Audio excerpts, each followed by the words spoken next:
One thing that I want to talk about right now is perfectionism, or what I say is an epidemic that is literally taking over the world.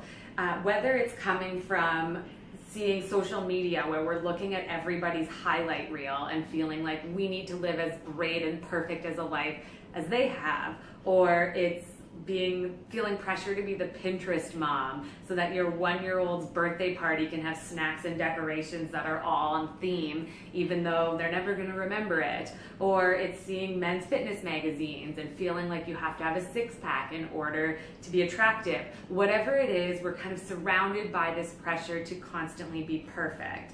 But the way that it can play out is in lots of areas in our lives that we don't often necessarily consider.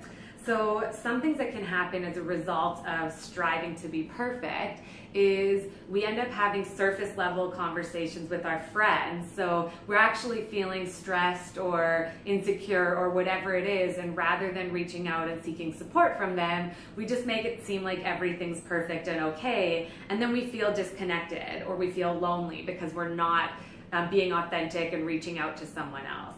Another thing can happen is that we feel a lot of pressure to get perfect grades or do perfect on a project at work, so we end up procrastinating because the pressure is so much to get it perfect that we just don't want to do it at all, and then that ends up creating the exact thing that we're afraid of because we've put it off. Now we don't have the time to make it perfect. We put pressure on our kids because our kids are an extension of us.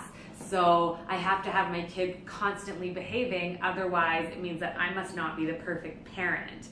We follow a strict diet perfectly. If I'm following the diet and exercise plan to a T, then I'm doing great. But the second that I have a day where I fall off the wagon a little bit and I cheat and I eat junk food, then that becomes 3 months of eating all of the things and moving my body as little as possible. We have a never-ending list of to-dos, and we should all over ourselves. I should be doing this better. I should be doing that. I should be looking this way. I should be hanging out with that person. Brene Brown, who talks a lot about perfectionism and shame, always says perfectionism causes us to take fat out of our ass and put it into our cheeks.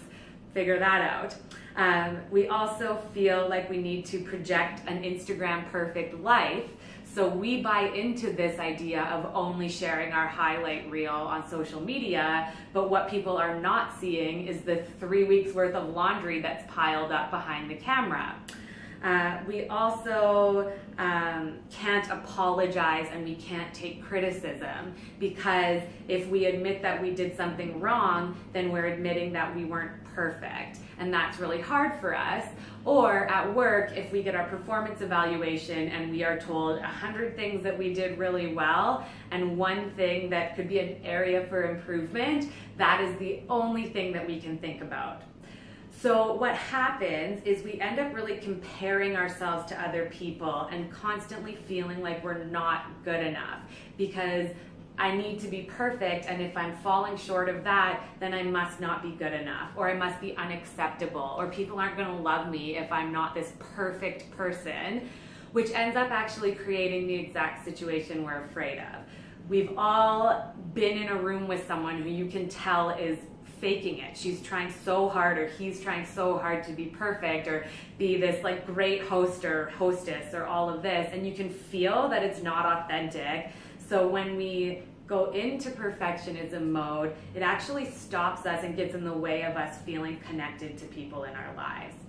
It also causes us to perform and pretend to be someone that we're not, which is exhausting. So then we end up at the end of the day just having no energy left for anything that matters because we've been exhausted from trying to be the perfect person in every area of our life.